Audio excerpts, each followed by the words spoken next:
주 예수 그리스도의 존귀하신 이름으로 7월 24일 아침 예배를 전능하신 하나님 앞에 다 같이 기도함으로 드리시겠습니다. 기도하시겠습니다. 하나님 아버지 감사합니다. 오늘 이 아침도 주님 깨우사 하나님 말씀 앞에 있게 하시니 감사합니다. 주의 음성을 들을 때에 하나님 우리에게 친히 말씀하여 주셔서 이 말씀 우리들이 잘 듣고 오늘 하루도 말씀대로 승리할 수 있는 복된 하루가 되게 하여 주옵소서. 감사드리며 예수님의 이름으로 기도합니다. 아멘. 말씀 보도록 하겠습니다. 예레미야 37장입니다. 1절에서 10절에 있는 말씀 함께 보도록 하겠습니다. 요시아의 아들 시드기야가 여호야김의 아들 고니야의 뒤를 이어 왕이 되었으니 이는 바벨론의 느부갓네살 왕이 그를 유다 땅의 왕으로 삼음이었더라. 그와 그의 신하와 그의 땅 백성이 여호와께서 선지자 예레미야에게 하신 말씀을 듣지 아니하니라. 시드기야 왕이 셀레미야의 아들 여호야갈과 마세야의 아들 제사장 스바냐를 선지자 예레미야에게 보내 청하되 너는 우리를 위하여 우리 하나님 여호와께 기도하라 하였으니 그때 예레미야가 갇히지 아니하였으므로 백성 가운데 출입하는 중이었더라. 바로의 군대가 애굽에서 나오매 예루살렘을 에워쌌던 갈대아인이 그 소문을 듣고 예루살렘에서 떠났더라.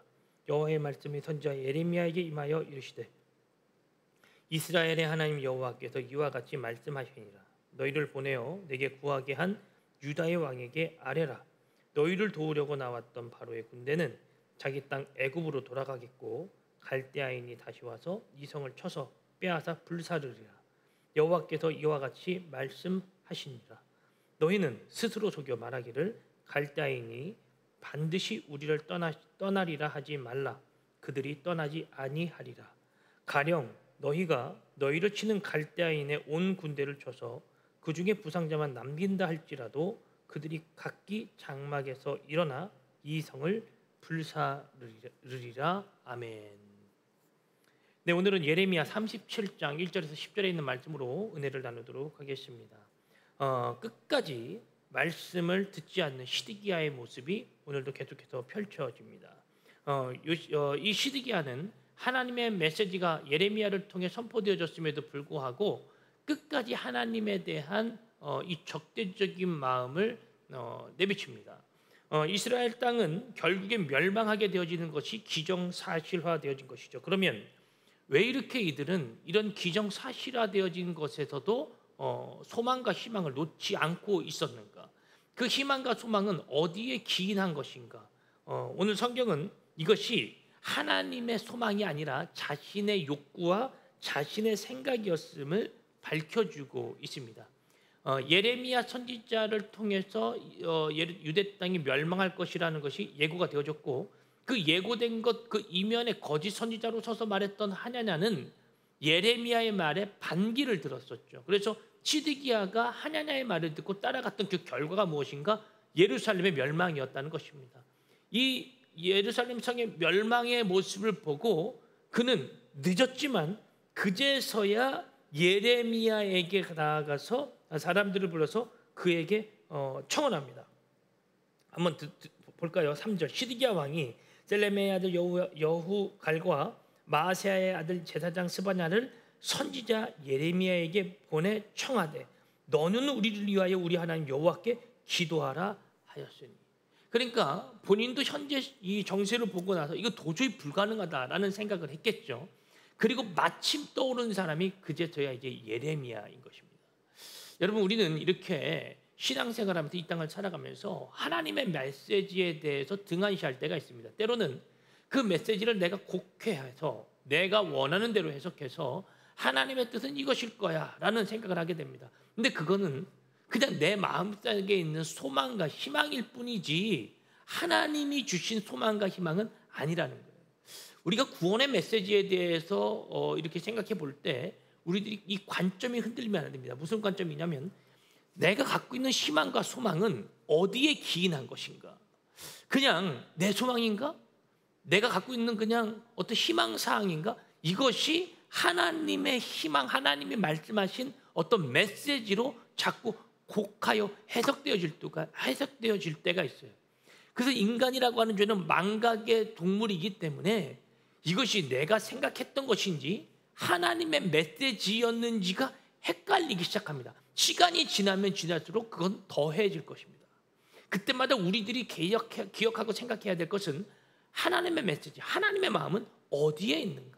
하나님의 뜻은 어디에 있었는가? 이것이 정말 하나님이 말씀하셨던 메시지였는가를 찾아가는 신앙의 이 습관이 필요합니다. 근데 하나님의 메시지로 가는 것이 아니라 그냥 내 감정, 내 소망, 내가 바라는 어떤 욕구에 집중되어진다면 나는 하나님의 메시지를 올바르게 분별할 수 있는 능력이 없을 것입니다. 그래서 메시지를 듣고 따라간다는 것은 나의 감정에 요동치는 것이 아닙니다. 나의 생각에 요동치는 것이 아닙니다. 나는 내 감정에 집중하는 것이 아니라 하나님 메시지에 집중할 수 있도록 나의 감정을, 나의 생각을 이끌어가야 하는 것이죠. 그래서 영어에도 감정과 감성은 서로 다른 언어로 되어져 있습니다. 감정은 내가 무아지경의 상태에서 아무런 이성적 판단 없이 무아지경인 상태를 지향해 가는 거예요. 그러니까 이성의 반응도 없이 내 생체적인 어떤 그냥 감정에 시달린다 그러죠. 그죠? 그러나 감성은 좀 다릅니다. 감성은 무아지경 속의 상태가 아니라 이성을 통해 이론적인 것을 내가 듣고 그것을 듣고 반응한 내 안에 있는 감성적인 부분이 발휘되어지는 거예요. 그래서 감정은 무아지경의 상태라면 감성은 들은 것에 대한 나의 실질적 반응이라고 볼 수가 있습니다. 좀 달라요. 그래서 다시 정리해드리자면 감정은 내 무아지경 속에서 나타난 나의 반응, 나의 상태를 말한다면, 감성은 내가 들은 어떤 것에 대해서 인식하고 들은 것에 대해서 나타난 나의 반응이라고 보여줄 수가 있는 것입니다. 그래서 이성의 반대가 감정이 아니라 감성인 거예요. 그래서 우리는 감정적인 그리스도인이 되어지는 것이 아니라 감성적 그리스도인이 되어져야 됩니다. 감정적 그리스도인이 되어지면 무아지경의 상태이기 때문에 실수합니다. 내가 누구에게 이끌려져 가는지 이것이 판단이 되지 않습니다. 그러나 감성적 그리스도인, 감성적 반응을 하는 사람은 내가 행동을 하는데 이것이 어디로부터 온 것인지를 알아요. 그래서 알고 생각하고 알고 그것을 반응합니다. 행동합니다. 이 차이가 있는 거예요. 오늘 이 시드기야 왕도 이 부분에 대한 분별력이 없었던 것입니다. 그냥 희망사항이에요. 그리스도인이 희망사항에 빠지면 어떻게 되는가? 여러분, 분별력이 사라집니다. 하나님이 이걸 말씀하셨는지 저걸 말씀하셨는지 이건 도통 알 수가 없어요. 그래서 내 감정이 원하는 대로, 다른 말로 하면 나의 혼이 원하는 대로 끌려갑니다. 그런데 감성적 반응을 하면 하나님의 메시지를 듣고 반응하기 때문에 나의 혼이 아니라 나의 영이 반응합니다. 하나님을 인식하는 기관인 그 영이 하나님의 메시지를 따라갈 수 있도록 나의 육체를 이끌어 간다는 거예요. 그러나 오늘 시드기야는 그런 게 전혀 없는 것입니다. 그냥 자기 감정에 그냥 빠져서 하나냐가 이렇게 얘기했으니까, 예레미야는 나쁘게 얘기했으니까, 여기에 분별력이 없어요. 그러니까 나쁘게 얘기한 건 내 편이 아니고 좋게 얘기한 것만 내 편인 거예요. 그러니까 좋은 얘기만 듣고 싶고 좋은 감정에 심취하고 싶은 것입니다. 이렇게 되면 어떻게 되는가? 그리스도인이 말도 안 되는 생각과 감정으로 완전히 종교심에 사로잡혀서 자신의 무아지경 속에 빠져들어간 잘못된 그릇된 종교 생활을 하게 되어지는 것입니다. 그러나 그리스도인은 종교 생활이 아니라 하나님을 명확하게 바라보게 하는, 말씀이 그 하나님의 명확성을 준다라면 말씀을 통한 명확한 하나님 인식 속에 나의 반응이 돌출되어지는 것이 바로 신앙생활이라는 거예요. 하나님은 우리에게 말씀을 주셨습니다. 오늘 이 시대 속에서도 시드기야에게 예레미야라고 하는 선지자를 붙이셔서 하나님의 뜻과 마음을 시드기야라고 하는 왕에게 계속해서 전달하셨던 것이죠. 그런데 시드기야는 하나님의 메시지를 제대로 듣지 않고 자신의 감정과 소망에 심취돼서 하나님의 뜻을 따라가지 못하는 것입니다. 결국 나라가 망하게 되자 예레미야에게 자신들의 이 충신들을 보냅니다. 그리고 얘기하는 것이 너는 여호와께 기도해라. 하나님께 기도해라. 이 나라가 망하지 않도록. 그때 4절 보십시오. 그때에 예레미야가 같이 있지 아니하므로 백성 가운데 출입하는 중이었는데 5절에 바로의 군대가 애굽에서 나오매 예루살렘을 에워쌌던 갈대인이 그 소문을 듣고 예루살렘에서 떠났더라. 이 말이 무슨 말입니까? 애굽이 지켜줄 것처럼 애굽을 의지했던 이 시드기야, 친애굽 정책을 펼쳤던 이 시드기야에게 자신들을 지켜줄 것 같았던 애굽이 떠났다는 것을 그들에게 말해주는 거예요. 이건 뭘 얘기합니까? 더 이상 시드기야가 의지할 곳이 없어졌다, 사라졌다. 그래서 우리 그리스도인들은 하나님의 말씀을 무시하면 안 되는 것입니다. 하나님의 말씀을 무시한 무시한 역사는 무사한 적이 없습니다. 그래서 말씀대로 가는 거예요.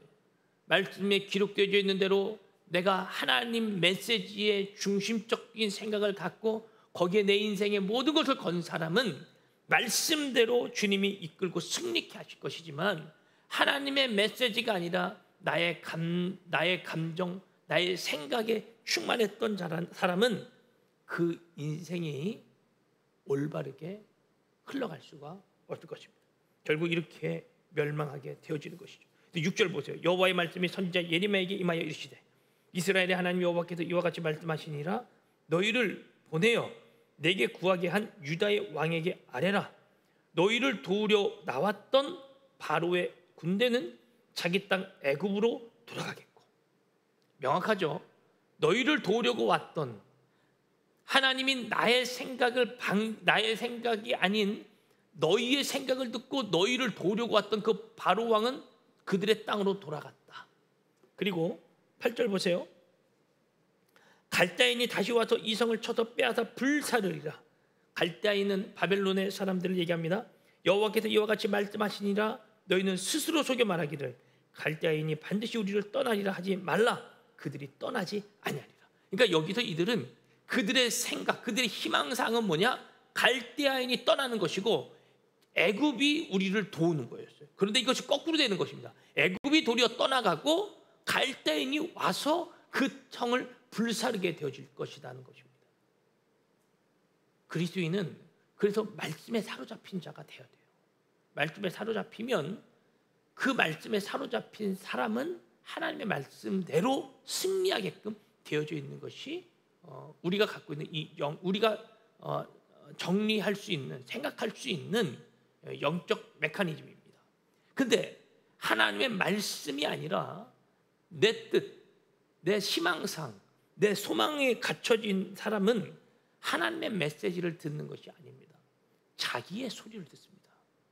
자기의 소리, 자신의 소리 얼마나 믿을 수 있을까요?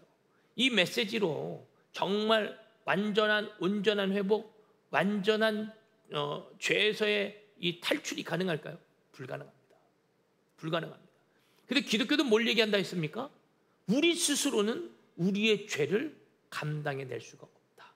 우리의 죄를 스스로 사할 수가 없다. 이것이 기독교라 그랬죠. 그래서 자신의 힘이 불가능하기 때문에 외부의 힘이 들어오는 거예요. 그 외부의 힘이 무엇입니까? 바로 예수 그리스도. 이 말씀의 힘이 나를 붙들어서 우리가 이 말씀으로 살아가게끔 하는 것이 기독교입니다. 정리하자면 이와 같습니다. 기독교는 절대 긍정의 힘이 아니라는 것입니다. 내 안에서 나오는 어떤 긍정적 사고방식이 나의 삶을 아주 좋은 루트로 인도해 갈까요? 여러분, 기독교는 그런 곳이 아닙니다. 이것은 세상의 종교가 이렇게 가르칩니다. 편안해지십시오. 명상하세요. 모든 걸 다 내려놓고 다 비우세요. 비우세요. 그러면 편안해질 것입니다. 아무것도 생각이 나지 않을 만큼 수련하세요. 명상하세요. 이것이 바로 세상 종교가 가리키는 방법이에요. 그러나 기독교는 명상을 요구하지 않습니다. 기독교는 긍정의 힘을 가지라고 말하지도 않습니다. 기독교가 말하는 입장은 우리는 불가능하다. 우리 스스로, 우리 자력의 힘으로 내 안에 있는 어떤 소망, 희망, 내 안에 있는 어떤 생각으로는 불가능하다. 그러니 외부로부터 힘이 들어와야 된다. 그것이 무엇이라고요? 예수 그리스도 그 말씀이라는 거예요. 예수님이 내 안으로 오셔서 내 안에서 친히 역사하셔서 내가 불가능한 사실을 깨닫고 그분께 나의 모든 중심 이동을 한 상태가 바로 그리스도인이 가져야 할 센스라는 것이죠. 그래서 성경은 이야기합니다. 너희들의 생각으로는 불가능하다, 안 된다, 될 수가 없다. 그래서 그리스도인은 어떻게 됩니까? 아주 맹목적인 이 낙관주의를 완전히 깨트려야 한다는 거예요. 희망과 소망에 하나님의 말씀이 중심으로 세워지지 않는다라면 그것은 더 이상 희망과 소망이 아닙니다. 그것은 저주라는 거예요. 저주. 반성 없는, 회개 없는 신앙. 여러분, 이런 긍정적 신학과 신앙을 우리는 절대적으로 경계해야 될 줄로 믿습니다. 이런 것을 경계해 나가는 거예요. 예수님께서도 말씀하셨죠. 우리들의 마음을 악한 영에 빼앗기지 않도록 조심하라. 끊임없이 우리는 이 태세를 준비하는 것입니다. 그러니까 한 신학자가 말했던 것처럼 교회는 절대 유람선이 될 수 없습니다. 교회는 항상 전투함이어야 하는 거예요. 왜? 우리들이 편안하다 하면 우리를 공격할 마귀는 끊임없이 우리의 빈틈을 노리고 공격해 오기 때문입니다. 우리의 편안은 하나님을 붙드는 전투를 한 편안이어야 하지 모든 것을 내려놓는 편안은 아닌 것입니다. 하나님은 절대절명의 순간에 이 예레미야를 통해서 이스라엘 백성들에게 이와 같은 사실을 말씀해 오셨던 것입니다. 그러나 그들은 이것을 듣지 않습니다. 정직한 현실을 인식하지 못한 상태는 그런 역사는, 그런 국가는 앞날, 즉 미래를 올바르게 바라볼 수가 없습니다. 히드기야가 그랬죠. 이건 그리스도인들에게도 정확합니다. 그대로 적용되어집니다. 하나님의 말씀의 부재, 이 말씀의 부재는 하나님을 올바로 인식할 수 없습니다. 그래서 그 그리스도인은, 그 자는 망하는 것입니다. 지금 이스라엘 백성들의 문제는 군사력의 문제가 아닙니다. 하나님의 뜻을 올바르게 인식하지 못하고 알 수 없는 그것이 그들의 문제인 것이죠. 말씀을 마무리하면서 우리 그리스도인들의 상태도 점검해 봐야 할 것입니다. 나는 항상 전쟁할 준비가 되어져 있는가? 나는 지금 방어체제로서 어떤 것을 어떻게 방어하기 위해 준비하고 있는가? 나는 정말 악한 영의 공격에도 무너지지 않을 수 있을 정도의 상태인가? 나는 그런 하나님을 끊임없이 붙들고 있는가? 이것을 오늘 하루 점검하시면서 오늘 하루 여러분들에게 오는 그런 불화살들을 막아내요. 승리하는 저와 여러분들이 오늘 하루가 되어지기를 주의 이름으로 축복합니다. 기도하겠습니다. 하나님 아버지, 무의미한 감성팔이 신앙에 우리들이 중독되지 않게 하시고, 혹 내가 무아지경 속에서 신앙생활하는 무분별한 상태라면 주님 나를 붙들어 주셔서 명확하게 주의 말씀을 붙들고 승리해 나갈 수 있도록 인도하여 주시옵소서. 그래서 주의 말씀이 나의 인생과 나의 모든 삶을 이끌어가는 복된 삶을 살아갈 수 있도록 주여 인도하여 주시옵소서. 오늘 하루도 주의 말씀으로 명확한 삶을 살아가게 하실 줄 믿사오며 예수님의 이름으로 기도하옵나이다. 아멘. 오늘 말씀 여기서 마무리하겠습니다. 오늘도 주 안에서 승리하세요.